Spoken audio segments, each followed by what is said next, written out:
America's favorite pie is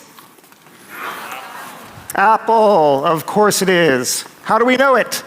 Because of data. You look at supermarket sales. You look at supermarket sales of 30-centimeter pies that are frozen, and Apple wins. No contest. The majority of the sales are Apple. But then supermarkets started selling smaller, 11-centimeter pies, and suddenly Apple fell to like 4th or 5th place.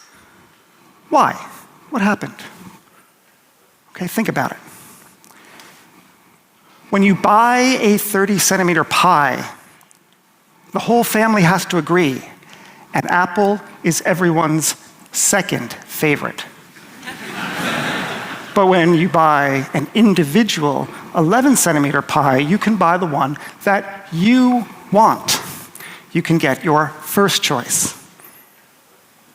You have more data.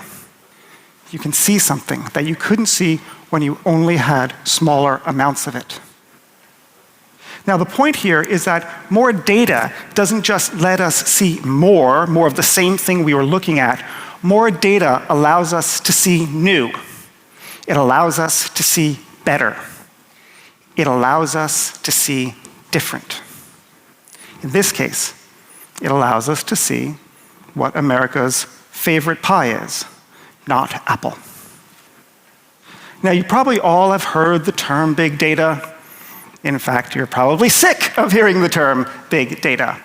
It is true that there is a lot of hype around the term, and that is very unfortunate, because big data is an extremely important tool by which society is going to advance. In the past, we used to look at small data and think about what it would mean to try to understand the world. And now we have a lot more of it, more than we ever could before. What we find is that when we have a large body of data, we can fundamentally do things that we couldn't do when we only had smaller amounts.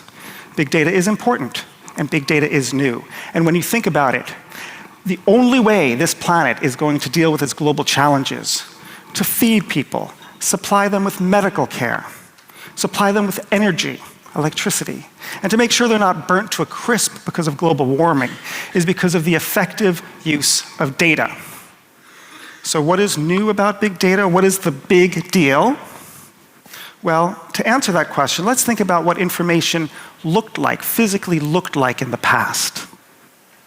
Okay, in 1908, on the island of Crete, archaeologists discovered a clay disk. They dated it from 2000 BC, so it's 4,000 years old. Now, there's inscriptions on this disk, but we actually don't know what it means. It's a complete mystery. But the point is that this is what information used to look like 4,000 years ago. This is how society stored and transmitted information. Now, society hasn't advanced all that much. We still store information on disks, but now we can store a lot more information, more than ever before. Searching it is easier, copying it is easier, sharing it is easier, processing it is easier. And what we can do is we can reuse this information for uses that we never even imagined when we first collected the data. In this respect, the data has gone from a stock to a flow, from something that is stationary and static to something that is fluid and dynamic. There is, if you will, a liquidity to information. The disk that was discovered off of Crete, that's 4,000 years old, is heavy. It doesn't store a lot of information, and that information is unchangeable. By contrast, all of the files that Edward Snowden took from the National Security Agency in the United States fits on a memory stick the size of a fingernail, and it can be shared at the speed of light. More data, more. Now, one reason why we have so much data in the world today is we are collecting things that we've always collected information on. But another reason why is we're taking things that have always been informational, but have never been rendered into a data format, and we are putting it into data. Think, for example, the question of location. Take, for example, Martin Luther. If we wanted to know in the 1500s where Martin Luther was, we would have to follow him at all times, maybe with a feathery quill and an inkwell, and record it. But now think about what it looks like today. You know that somewhere, probably in a telecommunications carrier's database, there is a spreadsheet, or at least a database entry, that records your information of where you've been at all times. If you have a cell phone, and that cell phone has GPS, but even if it doesn't have GPS, it can record your information. In this respect, location has been datafied. Now think, for example, of the issue of posture, the way that you are all sitting right now. The way that you sit, the way that you sit, the way that you sit. It's all different, and it's a function of your leg length and your back and the contours of your back. And if I were to put sensors, maybe 100 sensors into all of your chairs right now, I could create an index that's fairly unique to you. Sort of like a fingerprint, but it's not your finger. So what could we do with this? Researchers in Tokyo are using it as a potential anti-theft device in cars. The idea is that the carjacker sits behind the wheel, tries to stream off, but the car recognizes that a non-approved driver is behind the wheel, and maybe the engine just stops unless you type in a password into the dashboard to say, hey, I have authorization to drive. Great. What if every single car in Europe had this technology in it? What could we do then? Maybe, if we aggregated the data, maybe we could identify telltale signs that best predict that a car accident is going to take place in the next 5 seconds. And then what we will have datafied is driver fatigue. And the service would be when the car senses that the person slumps into that position, automatically knows, hey, send an internal alarm. They would vibrate the steering wheel, honk inside to say, hey, wake up, pay more attention to the road. These are the sorts of things we can do when we datify more aspects of our lives. Okay. So what is the value of big data? Well, think about it. You have more information. You can do things that you couldn't do before. One of the most impressive areas where this concept is taking place is in the area of machine learning. Okay, machine learning is a branch of artificial intelligence, which itself is a branch of computer science. The general idea is that instead of instructing a computer what to do, we're going to simply throw data at the problem and tell the computer to figure it out for itself. And it'll help you understand it by seeing its origins. Okay. In the 1950s, a computer scientist at IBM named Arthur Samuel liked to play checkers. So he wrote a computer program so he could play against the computer. He played, he won. He played, he won. He played, he won. Because the computer only knew what a legal move was. Arthur Samuel knew something else. Arthur Samuel knew strategy. So he wrote a small subprogram alongside it, operated in the background, and all it did was score the probability that a given board configuration would likely lead to a winning board versus a losing board after every move. He plays the computer. He wins. He plays the computer.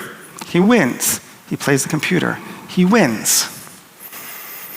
And then Arthur Samuel leaves the computer to play itself.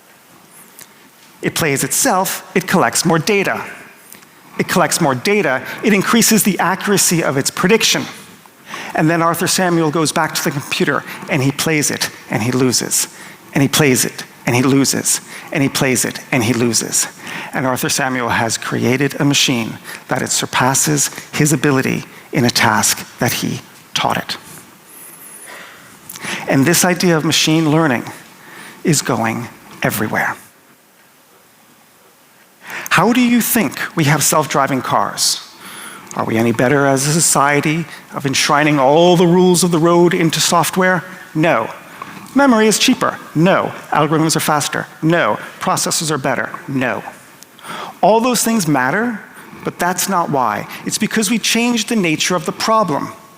We changed the nature of the problem from one in which we try to overtly and explicitly explain to the computer how to drive to one in which we say, here's a lot of data around the vehicle, you figure it out. You figure it out that that is a traffic light, that that traffic light is red and not green, that that means that you need to stop and not go forward. Machine learning is at the basis of many of the things that we do online. Search engines, Amazon's personalization algorithm, computer translation, voice recognition systems. Researchers recently have looked at the question of biopsies, cancerous biopsies. And they've asked the computer to identify, by looking at the data and survival rates, to determine whether cells are actually cancerous or not.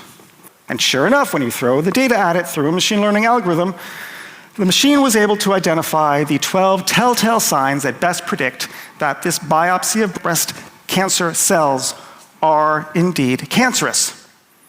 The problem? The medical literature only knew 9 of them.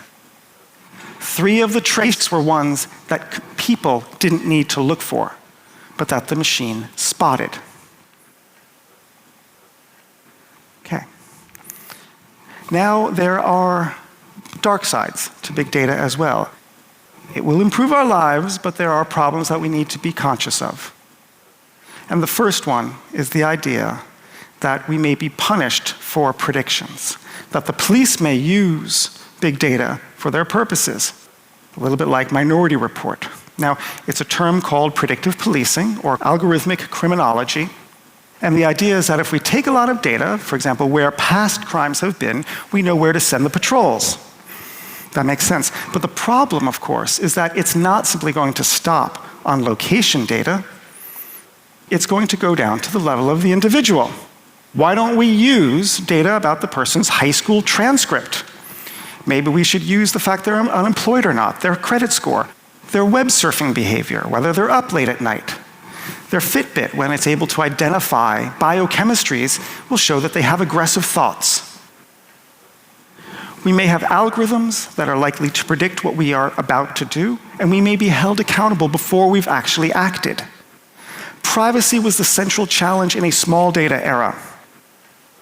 In the big data age, the challenge will be safeguarding free will, moral choice, human volition, human agency. There is another problem. Big data is going to steal our jobs. Big data and algorithms are going to challenge white-collar, professional knowledge work in the 21st century in the same way that factory automation and the assembly line challenged blue-collar labor in the 20th century. Think about a lab technician who's looking through a microscope at a cancer biopsy and determining whether it's cancerous or not. The person went to university. The person buys property. He or she votes. He or she is a stakeholder in society. And that person's job, as well as an entire fleet of professionals like that person, is going to find that their jobs are radically changed or actually completely eliminated. Now, we like to think that technology creates jobs over a period of time after a short, temporary period of dislocation. And that is true for the frame of reference with which we all live, the Industrial Revolution, because that's precisely what happened. But we forget something in that analysis. There are some categories of jobs that simply get eliminated and never come back. The Industrial Revolution wasn't very good if you were a horse. So we're going to need to be careful and take big data and adjust it for our needs, our very human needs. We have to be the master of this technology, not its servant. We are just at the outset of the big data era. And honestly, we are not very good at handling all the data that we can now collect. It's not just a problem for the National Security Agency. Businesses collect lots of data, and they misuse it too. And we need to get better at this, and this will take time. It's a little bit like the challenge that was faced by primitive man and fire. This is a tool, but this is a tool that, unless we're careful, will burn us. Big data is going to transform how we live, how we work, and how we think. It is going to help us manage our careers and lead lives of satisfaction and hope and happiness and health. But in the past, we've often looked at information technology and our eyes have only seen the T, the technology, the hardware, because that's what was physical. We now need to recast our gaze at the I, the information, which is less apparent, but in some ways a lot more important. Humanity can finally learn from the information that it can collect. It is part of our timeless quest to understand the world and our place in it. And that's why big data is a big deal.